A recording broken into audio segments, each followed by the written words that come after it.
एक जगह मैं बाल कटा रहा था तो साहब ने कहा, काटने वाले हज्जाम ने, नाई ने कहा, मौलवी साहब बहुत गुस्सा आता है जनाब जी, बहुत गुस्सा आता है। बोले क्यों भाई? मैं अपनी आंखों के सामने देखता हूं बुर्का पहन पहन के आती है और उसको कोई और लेके जाता है। कहां है अब्बू, कहां है अम्मी? फटफटिया पर बैठा के ले जाता है। कहां ले जाता है भाई? ये मोबाइल फोन जो हमने दे रखा है ना, उसका गलत इस्तेमाल जो हो रहा है। अब आप लोग कहिएगा ये कौन से मौलवी साहब चले आए जो मोबाइल फोन से रोक रहे हैं? जी नहीं, उसके गलत इस्तेमाल से रोक रहे हैं। हम और आप कड़ी निगाह क्यों नहीं रखते?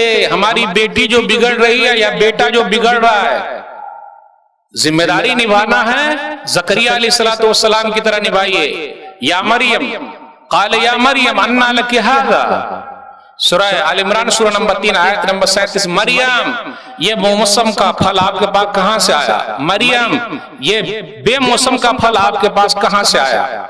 आपकी बेटी कब निकलती है, कब बाहर जाती है, बुर्के के अंदर जाती है, स्कूल का बैग लेके जाती है, अरे स्कूल तक पहुंचती है कि नहीं पहुंचती? कभी हमने और आपने सोचा, देखा?